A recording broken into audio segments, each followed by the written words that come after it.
All right, welcome back. So we have a very hot, on fire, literally and figuratively, guest here today, and the one and only Sir Chris Babb. Me and Chris played together 7 years ago in but he's gone from a lot of places: G League, Germany, Turkey, stopped in Greece. A great story there, and is in my favorite place, Israel. So if anybody ever tells you to go to Israel and his name is Carlon Brown, just listen to him. As I've told Chris and I told Will Clyburn, who have had two great careers. But all jokes aside, thank you for taking time to come on here, man. I appreciate it. And I know the audience is going to appreciate what you have to share. So today, ironically, how's your body feeling today at this moment? Because you guys had a great closeout series here, and you've had a hell of a year. So I think this year I've for sure led the league in minutes. I've averaged like 34 and some change minutes per game. Ironically, I don't feel that bad. Okay. I have like that day and a half, 2 days after the game where I'm, kind of a little slow to get up, a little slow to sit down, and but I have the Hyperized gun, I have the Normatec, I have the Game Ready. So all that stuff I'm using, faithfully almost daily. Yeah. In rotation. In rotation, that's kind of my, before getting ready for bed routine is kind of do those three things. Yeah. And and then I get to the gym about an hour before practice starts, and foam roll, stretch, a couple yoga poses for about 30, 45 minutes. Yeah. And then kind of the same thing after, stretch for another 15, 20 as soon as practice is over. And so now we don't practice crazy. We're a team that plays one game a week, and we have a lot of young guys. So that's a formula for a lot of practicing and a lot of up and down. But sound like you got a staff that understands what you need. For sure. So we're on the court for about an hour 15 total. Yeah. So yeah, I mean, as far as other than the day or two after a game, my body's feeling pretty good. All right, for sure. Let's start out in the beginning, where Chris Babb kind of created his own foundation. At that time, if you can recall, what was your mindset, as this is all related to your body? What was your mindset around your body in high school and college? Like, did you take it seriously? Were you lifting heavy? Was everything organized by just the strength coaches you had, stuff like that? So to be honest with you, I think my first experience with lifting was like in 8th grade football when we first moved to Texas. And so you weren't born in Texas? No, I was born born and raised in Topeka, Kansas. Okay.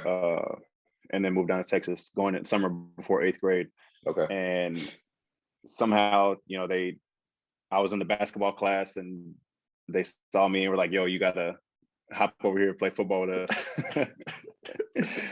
So that was like my first experience with lifting. And it was very kind of junior high, middle school, and it was kind of the same way all the way through most of high school. Was I never really had a strength program, and kind of just got by. I was always a little bit bigger. Yeah. Just naturally strong. So I kind of just got by, and I ended up with like kind of some back problems going in like my senior year of high school, because I wasn't stretching, wasn't taking care of my body basically, and was playing, the whole game. And one of my dad's friends was a physical therapist at the time, and basically took one look at me and was like, "Yeah, your hamstrings are just tight. You don't stretch." And it was basically just like I was like, it was one look, like, all right. He was like, bend this way, do this. Okay, your hamstrings are tight. Like, that's it. And so from then on, it was, my dad kind of stayed on. He was like, all right, we did a thing where, we were like big family time. After school, it wasn't, go hang out, go walk around the mall, go sit in your room. It was all four of us in the living room watching TV. We had dinner, we just chilled until it was time to go to bed. So it was like every commercial break, it was get down and stretch until the show comes back on. So that kind of started that. But I mean, as far as regular lifting, like I had a basketball trainer that I worked out with 2 or 3 times a week. That was, probably the most influential throughout. Was one of the first ones to kind of light that fire into me. Kind of that kind of jump started my, competitiveness as far as basketball goes. Was kind of just like, bro, because I was a catch and shoot guy. I was kind of a defender, and it was just kind of, your role player. Yeah. And he was like, no, you're like, nah, you one of them guys. Like you can hoop, you can jump. Back then I could jump. Like you can do it. Like you can go. Like you need to kill. Yeah. And that kind of, that kind of jump started that. But as far as lifting, I didn't really lift until I got to college. Yeah. So, what was that experience like? Because I know a lot of guys have different experiences, especially as a fellow transferee. I know different schools have different philosophies. Yeah. So we, and this was 2008, 9. So obviously this was before a lot of the way they lift and rehab now. So we had a football strength coach. Now he wasn't on the football staff, but he was like, a football guy. So it was like, he was one of these guys that was like, no neck. Just lift. I mean, he was good. Yeah. I mean, he was good. We lifted a lot. I think I put on, a quick 10, 15 my freshman year. Just strictly lifting and, lifting, protein, that kind of stuff. So yeah, my body just, took right to it, and I got a lot stronger. Yeah. And then Iowa State, what was that experience like? So I really liked our strength coach at Iowa State. We had a really good relationship. He was also a football guy. He played football at Iowa State, but he adapted to how to train for basketball. Yeah. He made it to where we wanted to lift, and we wanted to get better, and he made it competitive. He made it fun. We had music blasting. We was, it really kind of that like transformed me even more, to the point where I was lifting I could lift on my own. I was doing extra sessions, and it wasn't just like bulk up. It was it was mobility. It was core. It was stuff that we needed on the court. Yeah, more functional based type movements. Yeah, I like exactly.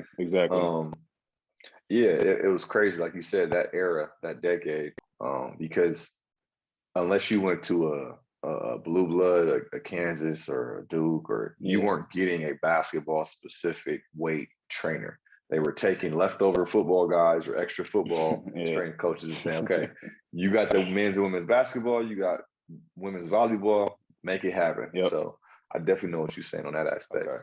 So it said that you were Big 12 all defensive team. And then we go into one of my favorite topics, the G League, because everybody has a different perspective. Everybody has a different story.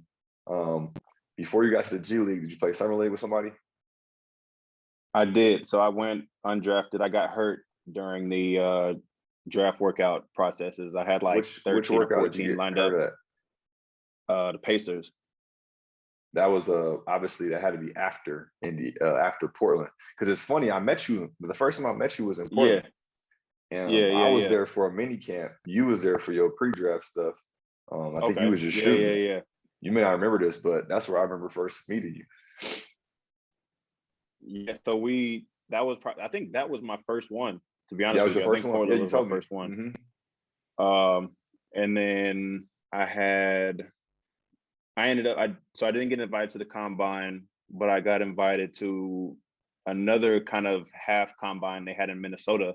Similar thing. And then I think my third or fourth workout was Indiana, and they had us playing one-on-one full court with Tony Mitchell, the big light-skinned dude from Dallas that played in North Texas. So I was playing. I've known him for years through the AAU circuit and stuff. And so we were just playing one-on-one full court, and I think I went for a rebound or something, tried to hit him with the swim move, and next thing you know, I'm laid out. And so I ended up just rehabbing the rest of the summer, kind of a speed up process to get ready for summer league. And I ended up with Phoenix, oddly enough. Had the Deontay Garrett. That was when they had PJ Tucker, the Morris twins, Kendall Marshall, Deontay Christmas. Yeah, we ended up losing in the finals. Like, I played okay. I was kind of, starstruck, I had deer in headlights. Yeah. Could you notice a difference in the speed of the game and the physicality coming off of your college? Everything. The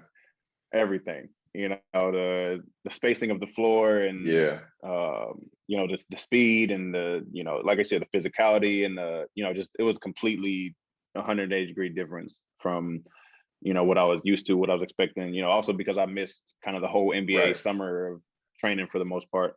Yeah. Did you feel like you were prepared at least from your college, from your last stop in Iowa State, having an NBA head coach, and then I guess body wise? Yeah, I mean, I feel like my mentality was there. Like, I kind of knew what to expect. What they wanted me to do. Hoiberg kind of when he sat me down and kind of his recruiting pitch, and then after the season, I got connected with Wasserman, and they were kind of like, yo, that was when the 3-and-D guys, the 6'5", 6'6", 2-3 men were like the 3-and-D guys. You guarded, you guarded those guys and you spaced the floor. So I knew exactly what I was supposed to do. It was just a matter of having the idea of it versus actually getting there and doing it and having that confidence to know you're out there to take and make shots. Yeah. So I think that was like kind of the toughest part of adjustments for me. Okay. So then you get to Maine. You drafted by Maine, or did you go to mini camp, or did you go to preseason with Boston and then just go down to Maine? Yeah, I went to training camp with the Celtics, training camp and preseason with Boston, and then got sent down. They actually were kind of scrambling at the last minute because they wanted to sign me like outright as soon as preseason was over. But they basically had all guaranteed contracts and there was no kind of wiggle room. But so I was in Maine for my first year, and I had Mike Taylor was the head coach, who was a big Ulm guy. And it served its purpose, for me that year. And I ended up, we had a solid group. It was me and Chris Wright, the high flyer from Dayton. Abdul Gaddy, Frank Gaines. We had some guys, and I ended up getting I had that mentality where I was so close to making it in Boston. Yeah. And I was like, it was like, November came and went, December came and went, January came and went, February, and I'm like, bro, what is going on? Like, I'm seeing the other guys, so-and-so signs a 10-day contract, so-and-so 10-day contract. And I'm like, like, what's up? And I'm, the moment, it was funny because it was like a week before I was like, you know what? Like, I'm not even gonna think about it. Whatever, I'm gonna just work. I'm gonna, just try to focus on the season going. And you know what I mean? Just lace my boots up and just see what happens. And literally, I want to say it was like a week and a half later, the coach calls me and it was like, oh, you got a 10-day with the Celtics. Both Gerald Wallace and Avery Bradley were hurt. And, so they signed me to another 10-day, and they ended up signing me for the rest of the season. So, like as crazy as some of the circumstances were in the G League, it served its purpose for me. It did what it was supposed to do. It gave me the exposure, gave me the, kind of the tools, and put me in a position to be right there. And, it paid off. Yeah. The more direct question, did you guys have a trainer that was taping ankles that knew what they were doing? I had talked about this with Josh, who we played in Idaho together, and I talked about my experience in Santa Cruz because they had just built the team or just started the team that first year, and our trainer didn't know what the hell he was doing. Shout out to Mike, that's my guy. But when I got to Idaho, it was the same thing. Like, our trainer was part trainer, part bus driver, part pickup man, because we didn't have no cars. So did you guys have an actual trainer at least? Did you guys have ice? Did you guys have tape? Was your GM selling your socks to the fans like ours was? What was going on? Man, we had no tights. We had no socks. They were selling our stuff to the fans. That sounds like something else. But no, we he was a young guy. He was super young. But I don't want to say he didn't know what he was doing. Like he had the right ideas. He was, you could tell he was smart, he was sharp, he kind of knew what he was supposed to do, but there was a lot that he didn't know, but that he was kind of picking up on the fly. And I've never been an ankle tape guy, so I've never really gotten taped and stuff like that. But I mean, as far as he made sure that we had a little, we had like the Larry Bird 10 iron ice bath. So we he always made sure that was up and the OG one. He always made sure that was up and running post game. Whenever we needed it. Stretching. We lifted at like a Planet Fitness type place. In Portland, Maine. Did y'all have like a regular regimen, a regular routine with that, or no? I mean, kind of, as much as you can with the, how crazy the travel and the schedule is and all that stuff. And we actually had like one of the interns from the Celtics would come down and lift, put us through like lifts and that kind of stuff. That was only like an hour and a half drive. So they were kind of, back and forth and kind of hands-on and made sure we were good. Nice. So yeah, I mean, for the most part, I didn't really have any experiences where it was like, like this person has no idea what's going on. Yeah. It wasn't top level, but it was like it was enough to get by. Yeah. The last thing before we move on to the overseas part, what was your mindset that year or that time you spent in the G League as it related to your body? Were you doing a lot of more self-sustaining workouts? Were you still stretching more since Pops had got on you 4 years ago before that? What was your mindset then about your body in the G League? Because I know the diet was probably terrible. The diet was terrible. But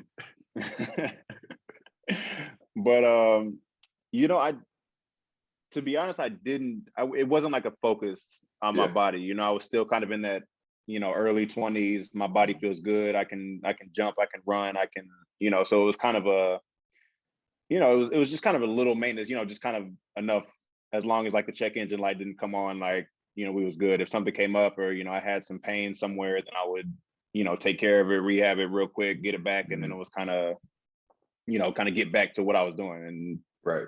I think my main focus was on the court. Like I didn't have a big focus on taking care of my body at that time.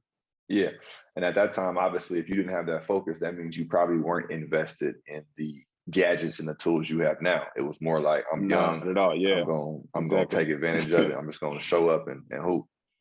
Yeah. So then, exactly. I mean, I was just kind of there. Yeah. So then what was the determining factor to say, okay, I'm tired of the G League. Enough is enough. Let me go see what overseas is talking about. What led you to ending up at So my second year out of college, after our rookie season ended, I got cut from the Celtics, decided to go back to Maine, had another season, got signed by the Celtics for like the last month of the season. Never played. I didn't play any games though. They kind of just signed me as like a bargaining chip for the off season. And then I got traded to the Warriors that summer. I think after they had just won the chip. So that was 14, 15. Yep. And I got traded there, went to training camp preseason, and going into it, they had the choice of like who they wanted to trade for. It was me and Phil Pressey was kind of the two, like, okay, you basically Boston was like, okay, you can choose between these two guys. And obviously, like I said, Hoiberg and my agent had a good relationship with the people in Golden State. They obviously, Steve Kerr, and they were like, okay, Babb's your guy. He'd be a good, third string wing behind Harrison and Iguodala. Yep. He's reliable, professional. He'll be good. And so it was kind of a like, okay, this was the route. So for me, I'm like, all right, bet, like, I'm just gonna do my thing, be focused, locked in, go through training camp. And like 2 days into training camp, Steve Kerr has like his like back flares up. It's like his back injury that he had, and I don't know. So it took him out of the whole equation. So he was like, kind of nowhere to be found. And who stepped in? Was that Malone? No, Malone was already gone. Malone was there with me. Never mind. The one from Walton, the coach for Sacramento. Luke. Yeah, Luke Walton. So he steps in as the head coach, and it kind of like 180 flip. Yeah. So it's basically me and it turned out like at the end it turned into like me and Ian Clark for the last roster spot. And so then it kind of, he kind of pushed ahead and he got the minutes and got the showcase and, was in the rotation, and I was just, kind of down at the end. Yeah. It's crazy how stuff can just, flip when, without, it was kind of out of my hands. And long story short, it was kind of like, so I got cut after preseason was over, and they were like, okay, well, we want you to go to Santa Cruz, just in case something happens, we got older guys, and, just in case we want you right there. And at that point I was kind of like, you know what, like, nah, like I've heard this before. I'm 25 or 24, 25. It's time to go, going into year 3, it's time to make some money. Yeah. And so I talked to my agent, and, that was, like I said, watched them in big NBA clientele. I think it was first or second in, like, as far as the big names in the NBA goes. Right. But there was not a bunch for overseas, and like, unless you were one of those big guys. Yeah. Yeah. Which is like you don't need an overseas agent for, if you got that NBA stamp, it's like, all right, you can just go. Yeah. But here's the gate is open, just walk through. Just go ahead. But for guys in my position, it was kind of like, I need a little bit of a sell, and I need to make sure I'm in the right fit. It was a different situation. Yeah. It's a great example, what you just shared, because a lot of people always talk about politics in basketball. What does that look like? And I think you just talked about it when you had a person who was supposed to connect you to the places you wanted to get to in Coach Kerr. But if he goes down and somebody else has a totally different philosophy, has a totally different idea of how they want to use the roster at their disposal, and doesn't have a connection with you or your agent or your former coach, it can go left real quick. It can go left real quick. So I think that lets people know, like, this is real. It sucks. There's only so much you can do at certain points. If you're not, like you said, one of those top guys or main guys, or if you didn't go to Kansas, or if you didn't go to UCLA, or if you didn't go to Arizona, like, those things matter, unfortunately. Unless you're Ja Morant and you just gonna say, fuck all of that, I'm about to be the best player out here. But that's hard to do. Yeah, it is. It was like, it went from, okay, we want Babb to go. Here's your, this is your spot, to, being basically at the end of the bench, and would play maybe like some games the last minute and a half of a preseason game, which is, just waiting for the clock to run out at that point. Yeah. That's me. I didn't have that much, I guess, success in the G League because I didn't stay as long. But I mean, I had an all rookie third team my first year, but before that, I was with Golden State as well during training camp during that process. And the last 2 guys it came down to was me and Kent Bazemore. And with Kent Bazemore, what I didn't realize till the end of the whole preseason experience is that he already played with them in the summer league. I had to earn my way onto the training camp roster. So he had already kind of leg up, and they already were familiar with him. So it was like, well, I'm the odd man out. And like you said, I'm getting the last 2 or 3 minutes of these preseason games. It's like, damn, well, I gave them all, and I was done with that pathway of getting into the NBA. I was like, okay, I'm gonna go overseas, make my name, and then come back. So you get to what was your thought process going into that year? What were you trying to accomplish, and how was your body feeling at that state? You said you were 25. Yeah. So like I said, with my agent at the time, I'm still under Wasserman, but I'm with a different guy now. Yeah. But I went into Ulm completely blind.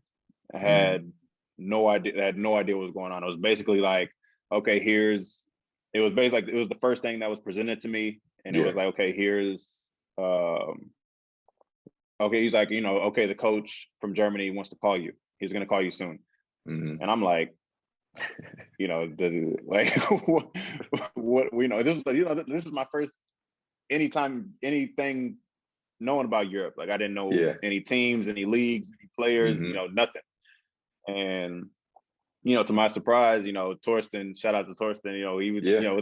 pretty much perfect English, and just a nice down to earth dude. Yeah. And I was like, oh, like, okay, I guess this is cool. And so I get there, and I like I said, I had no idea what I was doing or what my goals should be in Yeah. Europe or what I needed to do in Europe. Like, we were still in Euro Cup at the time. Like I Mhm. didn't even know, I had no idea we were even playing Euro Cup, let alone what Euro Cup is. Yeah. Like I remember we were going into, I think we're playing Zaragoza maybe. Yeah. Like it was like my second game there. And after like our first game, we played God again, I think, and then we Mhm. played Zaragoza. And I'm like, yo, like this team is Spanish. Like, why are we? I thought we were playing Germany. I swear I had no idea what was going on. So like,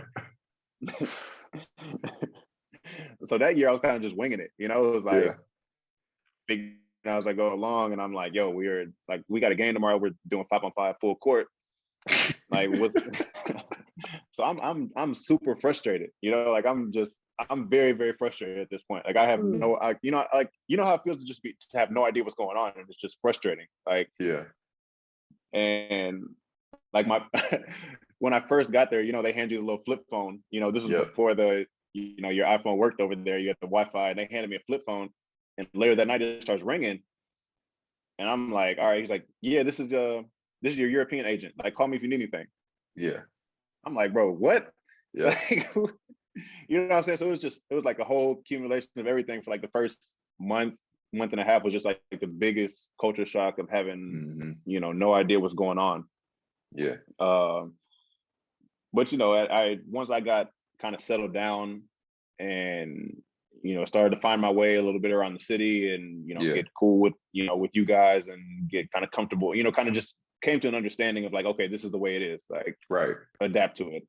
Right. Just you have to adapt. Just adapt and figure it out.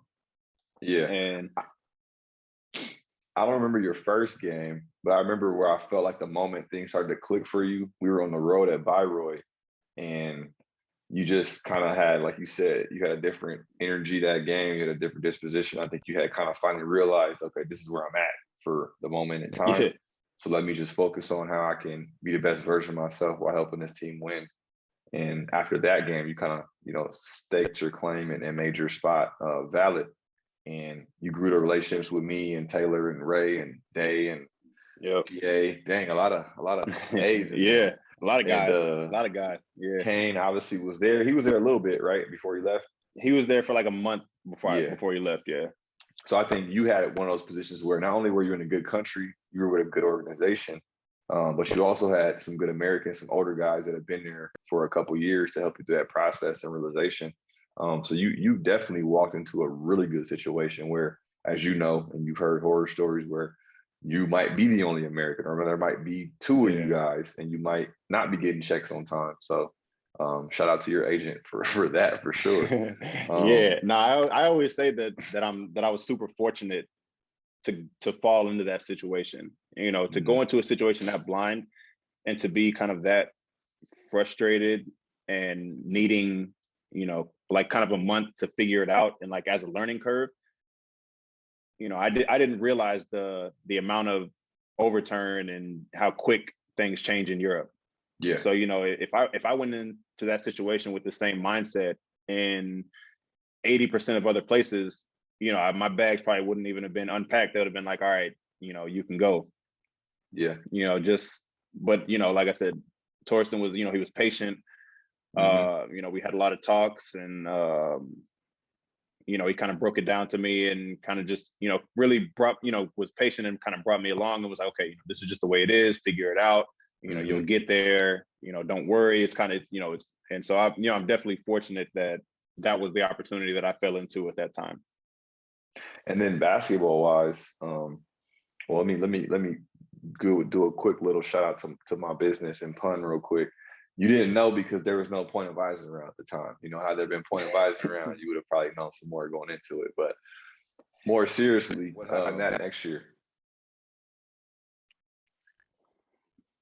So we came back. We had a new assistant coach, Pete Strobel.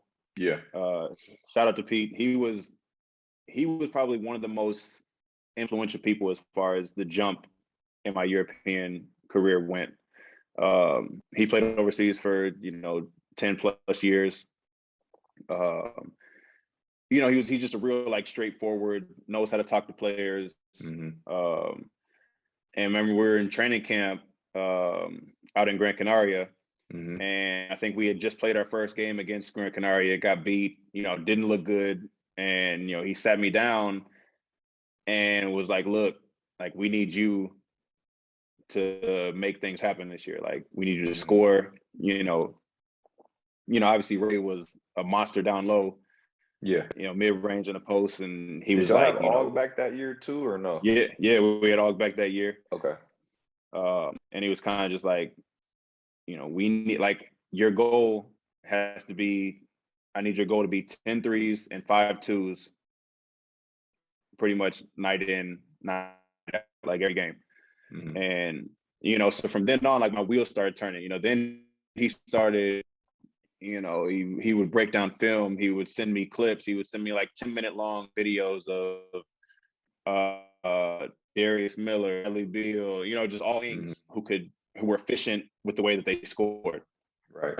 And we would come to the gym late night. He would bring his kids. He had 4 or 5 kids. We would just all be in the gym, and we're just working. Where he's breaking things down. He's recording me. He's showing me how to do hips this way and how to create this little bit of space. Yeah. And so that is what kind of started the snowball of me turning into a scorer in Europe. Yeah. And which kind of led to I think I was top 4 or 5 in scoring that year. Yeah. So I was second in MVP votes behind Ray. Okay. So that was I had a couple 30-point games, and we were rolling. I think we had 25, 26 wins in a row, and then all got hurt. They got hurt. Tim Obrecht got hurt. Oh, that's right. I did have the wheels kind of and then the wheels kind of just fell off. As towards the end of the season, as the dominoes kept falling. Exactly. We kind of just ran out of gas, and even though we finished in first place, we were that far ahead. Yeah. Lewisburg took us to 5 games in the first round, and then Oldenburg took us to another 5 games. We ended up losing game 5 to Oldenburg, and it was just we kind of just ran out of gas at that point. It was shout out to Ricky Paulden. Man, they had Ricky Paulden, Chris Kramer, Brian Qualley. They had some guys. Yeah. So it was, we just ran out of gas and ran into a team like that. Then that was the year when I made the jump. Okay. That year, and you had you touched on a little bit, and I talked about this with Josh. I think what people don't understand and don't take into account is the position you play in Europe and how that can manifest or determine how many years you're going to play. You being a bigger wing in Europe, you kind of get stuck in this mode where you can play 2, 3, and 4, as opposed to where if you were playing the NBA, you would only probably be playing a 3 and a 2, maybe some 4 occasionally. So that transition, on top of you coming from college in the G League where everybody's saying, okay, you're a shooter, just shoot the ball. So now this end of the first year in the second year in you're more of a playmaker and scorer. Did that have an effect on your body and how tired you were and how you were looking at, okay, I got to do more of this when I get out the game, or I got to do more of this on my off day? Yeah, so that second year was the year I started to take more of a look at my body and to start shout out to Braden Hobbs. He was like a big stretch guy. Like he was the first guy I seen, came with a foam roller, had his own, the little the roller, the leg roller, the kind of pipe thing. Yeah, the stick. He brought that to and from practice every day and, would sit there 10, 15 minutes before into practice, start stretching. And I was just, when you just watch somebody, you watch your teammates and you're like, man, that's probably a good idea. Like, so I just started doing it because he did it. And I was like, so yeah, that was the year when I really started, stretching, foam rolling, doing little, you know how the lifting was and like it was hit or miss. But kind of depend on the week. But yeah, I did a lot more maintenance work. I started doing band work. I started doing a lot more core and stability and that kind of stuff. So that was kind of the turn when I saw that how much better I felt, because I was still playing 30 plus minutes a game. So that was kind of the turn when I saw that, okay, now I really need to, I got stretching and foam rolling and, really taking care of my body. Like that was the year when I bought the Game Ready and started really paying attention to how my body felt and how much faster I recovered. And at this time playing two games a week throughout almost the whole season. Yeah, consistently. And how old were you this year? 27 now? 26, 27 that I think 26. Yeah. Okay. So you're entering this prime era where people say it's between 27 and 31, or now it's maybe 27 and 33. From you go to where your next two stops. And my agent calls me. He's like, I got 3 teams for you. Lokomotiv, Maccabi Tel Aviv, and Barcelona. Okay.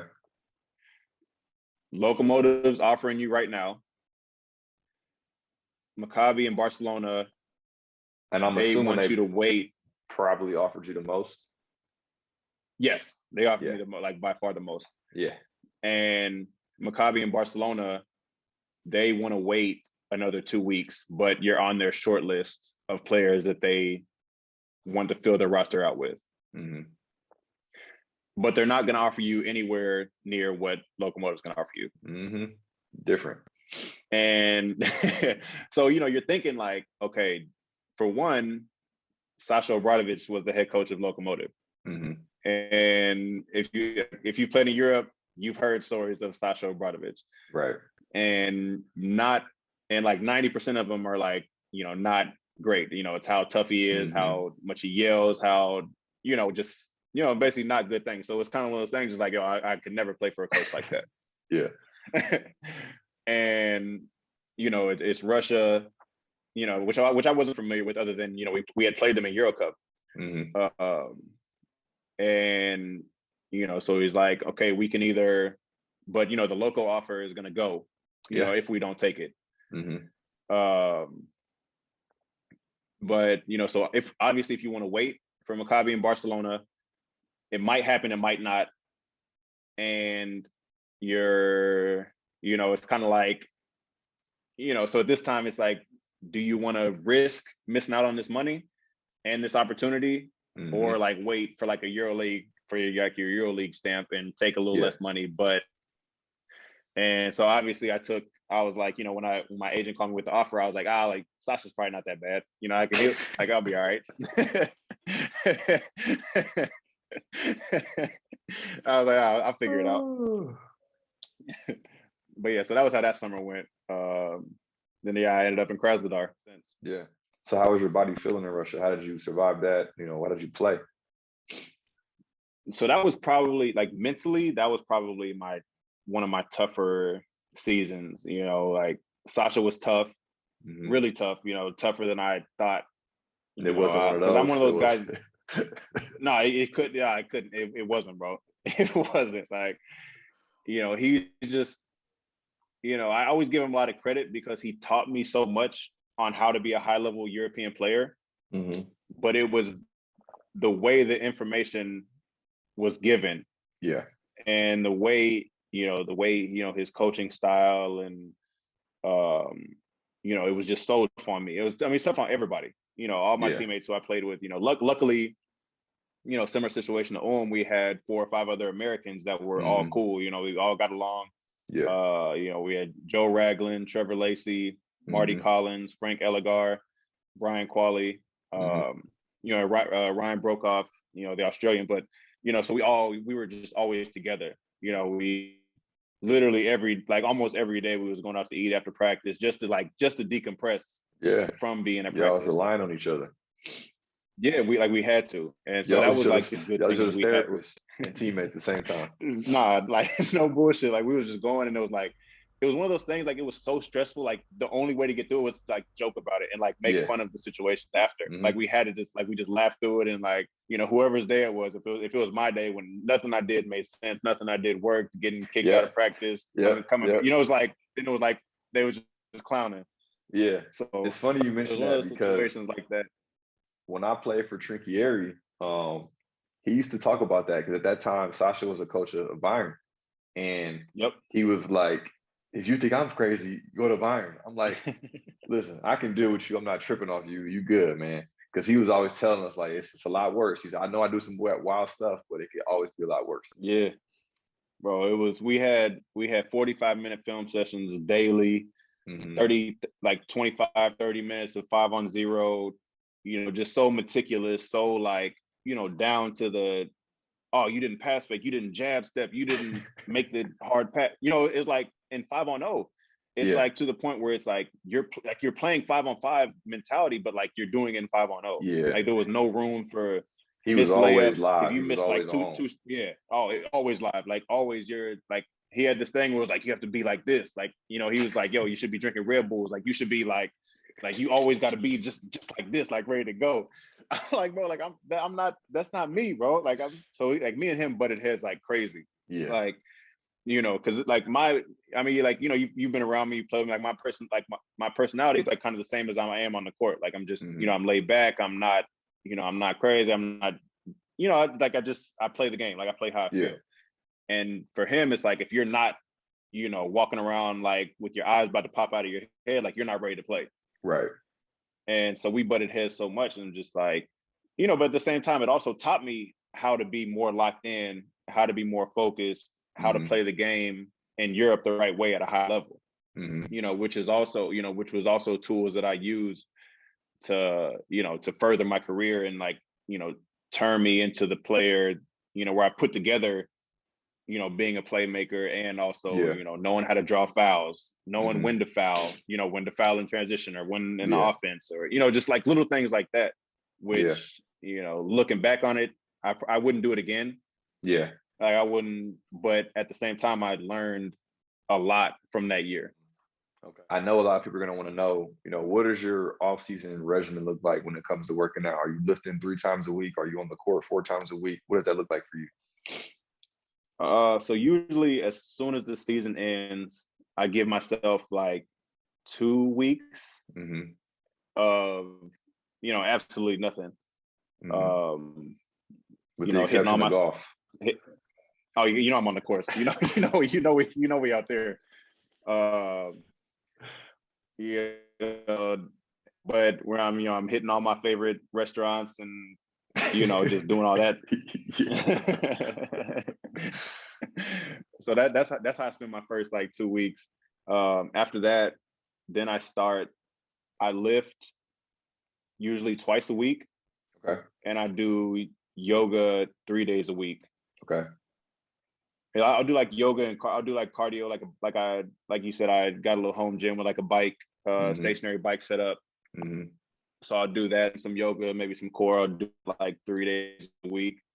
And then I'll lift, heavier, probably twice a week. And then Saturday, Sunday, I'm chilling. Yeah.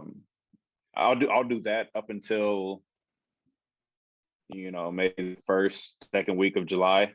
And then I'll kind of flip it where I'm lifting 3, 4 days a week. And then I'm on the court. I usually do court, basketball stuff, maybe just once or twice a week. Okay. Like I'm at the point now where, kind of I know what I do, and it's more just kind of fine tuning. I mean, you know how we do, like when we work out together. Yeah. It's just kind of fine tuning the thing, just a little bit of tweak, a little bit of fine tuning, but more so just maintenance, getting a feel for the ball, getting a little cardio, just making sure I feel good. And I do that. Obviously the last off season went into October, right, which was longer than we had expected, but no. So I kind of just I focus more on kind of my body for the first month and a half. With the massages and the yoga and some light lifting, and then kind of to go more into basketball and getting my body really ready for the season. What about your in-season stuff? Do you kind of rely on the team, or are you still kind of doing your yoga practices? You still getting your massages? What does that look like during season? Yeah, so I do, like I said, I get to the gym about an hour before practice starts. I got my mat, I got my foam roller, some stretch bands. I'll implement a couple poses, some hip openers, some ankle stuff, some back stuff. And I'll do that for probably 30, 45 minutes before practice starts. Okay. And when we have lift days, usually once, twice a week, maybe we lift as a team. And our strength coach is a big track, running guy. So it's like kind of Olympic style lifting, with the cleans and the hip openers and the runners and the high knee, like kind of that stuff, which, I've never done before personally, but actually, I like the style of it. Like it's not hard on my knees.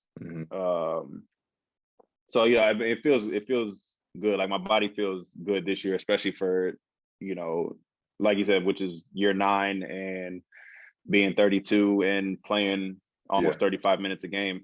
Yeah. So, getting massages. I feel your pain, man. Probably. I played 38. I played 38 minutes a game in Israel, man. It's tough. Yeah, man. I mean, you told me, like, we talked about Israel. It's like, when you're on the court, like, you have to produce, like, you got to make things happen. You got to be the guy. You got to, you got to make things happen. So, you weren't lying. We have, they have a lot of trust in me, which is, I think, which is probably why I've had the season that I've had, is like the amount of trust and the amount of confidence, they're, which is why I was so comfortable staying here. Well, congrats to you, by the way, on signing that. I appreciate it, man. Yeah, which is, obviously, I basically looking back and kind of knowing myself and learning from what I've been through at this point. I'm sure if I wanted to, I could go grab some more money, after a season like this. But, it's at this point in my life and this point in my career, all that comes with it is like, I'm good on. You know what I mean? You know how it is to go into a situation blind. Go into a new team, a new coach, a new city, a new fans, new teammates. It's hit or miss. You have no idea what could happen. And obviously it could be a great situation, which is what happened this year for me. Right. But, now that I've found the situation that I was kind of looking for, where I can make some comfortable money, I can be in a good place, I can, play well, I can, they value me as a player and as a person. So, it was like an easy decision, kind of what I've been through after throughout my professional career. Is at what point did you kind of lock in on knowing that it was going to be overseas? And what do you think was the determining factor, or the things that you, I don't know, maybe were or were not doing to get you over the hump to make it to the NBA like you initially wanted to?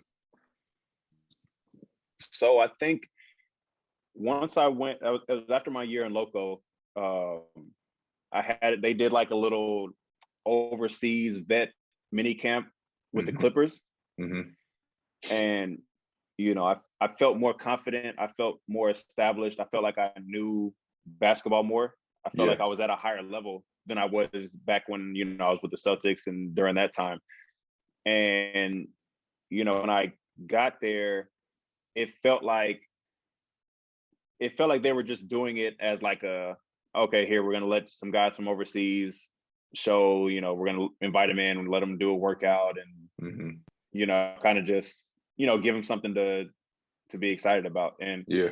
when I felt that, it was nothing they came out and said or did or anything Right. like that. But it just felt like it was like a chore for them to be there and to watch us work out. And so from that point on, I felt like disrespected in a sense where, coming from a couple seasons in Europe where it's like, they really valued me as a player and as a person and wanted me to be there.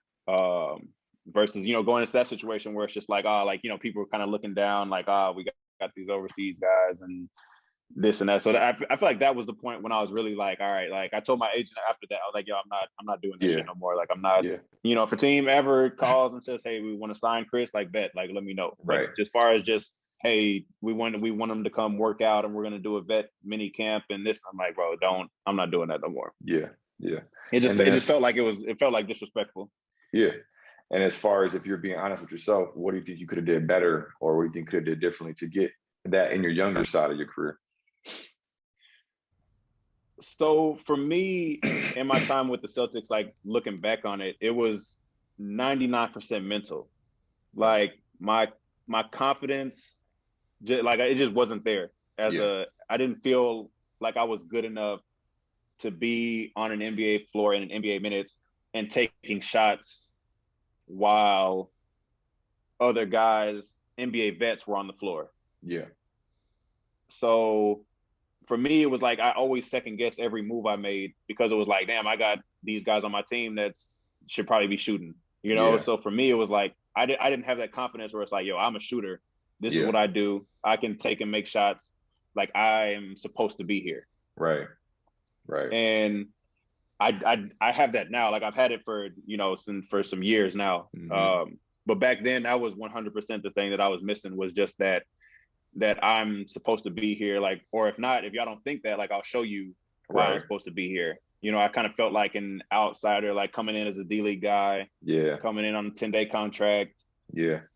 It was hard for me to feel like I was supposed to be there, like they want to be there, like I was valued as like, yo, we want you to, because it was like, oh, you're on the floor, like, because every time I would come out of the game, it's like, yo, shoot the fucking ball, and I was like, damn, like,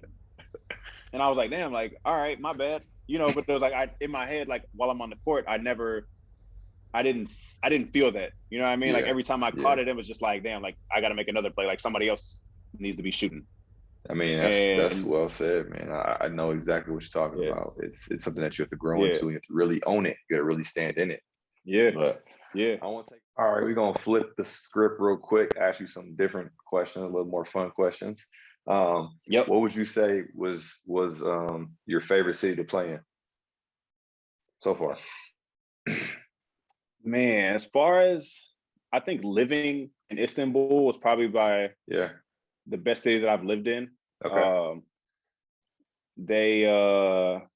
I mean, it's a great city, man. It's a great city. There's like 1,000 teams of all sports there. So there's like Americans everywhere, people that or that you can link up with, and there's so much to do and see, and shopping and food, and like you're not spending all your money, like it's cheap. So I would say that's probably my favorite city that I've lived in. Okay. Favorite arena to play in? Or you can go top 3. That's fine. I'll give you top 3. That Ulm arena, when it was at its peak, that thing was rocking, man. That was fun.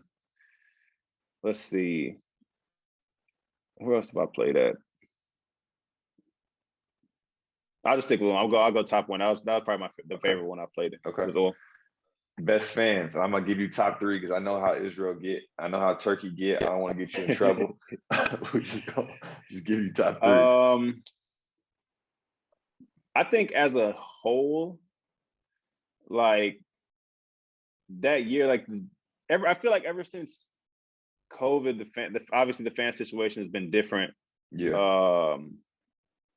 But is like the Germany fans from like top to bottom is probably like the best I've seen, because it's like, it doesn't matter what team it doesn't matter like what team it is. It's whether it's like Berlin's, 20,000 seat arena, or, Göttingen's like, small gym. It was rocking, like no matter what. Yeah. And I think those are probably like the best environments. Like, it's not those crazy like hooligan fans where they're just like really, like trying to threaten to kill somebody and throwing shit on the court. Yeah. It's like, they're there to enjoy the sport and like, help their team win and just support the team. And so like for me, I think that was a good situation.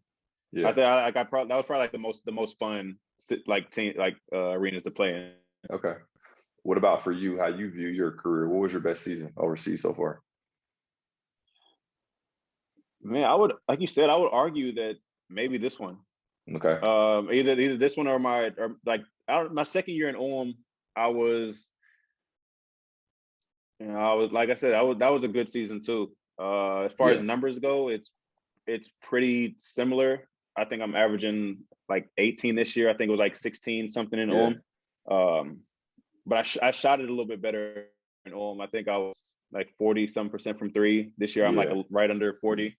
Different demands though. See, I think different demands for sure. Yeah, when you have better players around you and older players around you, and the spacing is right, and you maybe not because I'm like you said, Ray was getting a lot of touches. When you're not the focal point, you get a lot more easier looks. When you are the focal point, for sure, it's totally different. Man, I haven't seen that since I've been here. I got boxing one in this playoff series. Boxing one like face guard. When you send me the clips, I would do the same thing. I'm just gonna take you out of the game, and we're just gonna let everybody else beat us. I don't understand why coaches don't. They really boxing one me like just top lock, stand in the corner. It was like chase him. No help, nothing. Chase him. Yeah, that's what I'm on.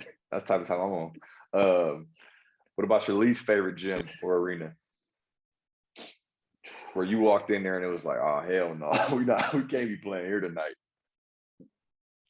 Man, I'm gonna say the locker room, and where was we at? In Reggio Emilia, in the semifinals of Euro Cup. Okay. Bro, they had the toilets with like the hole in the bottom, just the hole in the floor. Yeah. It was like, and then they had the slickest court. Like, I remember we went there for practice and we was slipping and sliding everywhere, like, and just like that spot as a whole, like, and their fans was rocking, like they was in there going crazy. Yeah. Because they was like, they was a Cinderella story of Euro Cup that year. Mm-hmm. And so like I was when we went there, I was like, bro, there is no way. We're not doing this. Yeah. Best individual performance. What was that? Where was that? In a game? Yeah, like you had 40, 45, I don't know, you hit 12 threes. I think I would say probably between Germany and second year in Ulm and then this year. I think this year probably I've had some of my career highs. I think I had like 34, 35. Yeah. I had a stretch where I hit like 4 or 5 games with 6 threes in a game. Yeah. So yeah, I think and again at 32, man, that's what this is about, the testament to longevity. So being able to still have that efficiency and production, it says a lot. What about on the flip side where you just feel like this dude just cooked you that one day? What was that? Who was that guy? One of those games of your career? Man, let's see. So the good thing about being in my position a lot of times is coach don't want me to guard the best player. Yeah. So, but I will say my early years in Germany having me match up with Slick Rick. Yeah. Hey, that man caught me so off guard because it was like because I'm like, yo, they no way. Like, first of all, I never heard of him. Like, he's in his late 30s. I'm like, bro, ain't no way. Man, like, you know his game is like, it's so understated. It's not forced, it's not rushed. It's like, it's methodical, it's getting to his spots, it's taking, he can take and make contested shots. And it was like every time we played each other, it was like, yo, like I really know I really have to guard this man. And it was like no matter how, it's like he gets a shot off, he gets to the basket, he gets fouled, he gets he makes his free throws strong. And it was like that was probably like one of my favorite matchups. It was like we were so cool. We had such a good relationship as competitors. Yeah. And but we're on the court. It was he was somebody I really respected as a player. And the more I got to know him and like followed his career and look back on all he's accomplished, it's like that's amazing. It's like it's almost unheard of in Europe to have those accolades and to stay in a place for that long and to be that well liked and respected as an American in another league. It's like, so I would say that was probably like the toughest, toughest / most fun matchups that I've had. All right, last question. I'll let you get out of here, man. What advice would you give to either the new batch of rookies coming in from college or the G League like yourself, or to the current vets about taking care of their body, how to look at their diet, how to look at their sleep, as it leads them on this path to maximize the longevity in this sport that we love and enjoy? Yeah, I would say the biggest thing is just knowing yourself, like really getting to know your mind and your body, and like really knowing what makes you tick, what makes you go, what motivates you. Because if you don't have that motivation or something driving you, then it's gonna feel like a chore. It's gonna feel like it's gonna feel like work. For me now, it's just like second nature, like going to the gym an hour early, getting my mat out, getting my foam roller, going to, it's just like it's such a routine because I know that's what it takes to get, for me to continue playing basketball and to play at a high level and to take away, the kind of the minor injuries, the kind of, aches and pains, that kind of thing. But yeah, I mean, I think it's huge as far as, just longevity of your career. It's so good to have a routine as part of your daily, as part of your just daily life as an athlete. At any level, the sooner you figure it out, if I would have figured it out, earlier, obviously I'd probably be even in better shape and who knows where you can end up. But, it's just kind of finding what works for you. The same, my stretch routine, doesn't work for everybody. My lifting routine doesn't work for everybody. Right. So it's really, really taking the time, talking to people who know more than you, watching your teammates, talk to your strength coaches, watch, YouTube if you have to, like just really figure out what your body needs and what, if you need to lift heavier, if you need to keep on weight, if you need to maintain weight, if you need to lose weight, if you need to, strengthen, if you need to, mobilize, really just what your, like exactly what your body needs, because, like I said, everybody doesn't need the same thing. And really just what makes you tick, what motivates you, and just helps it become routine because it stabilizes you. It keeps you, it stops you from going, peaks and valleys, where it's more just kind of a smooth, where it's just, it's another work, another day on the job, coming in with a job to do what you got to do, and, go home and do it all again tomorrow. Right. And I won't take up much more of your time, man. Thank you so much. I learned so much more about you and your story. I'm sure the audience is going to love this as well, learn more about you. Y'all can follow this man on Instagram if you want to see more highlights and more insight. Congratulations again for making it to that second round of playoffs. Good luck trying to capture that championship, and congrats on the All-Star selection and potential MVP. So thank you so much, Mr. One Only Babb. Can't wait to see you when you get back. I got something for you on this golf course, man. I'm excited. Hey, you got some new clubs. I know you waiting. You know I'm ready, man. But all love, brother. Have a good weekend. Yes, sir. Appreciate you. See you soon, man. Yes, sir. Bet.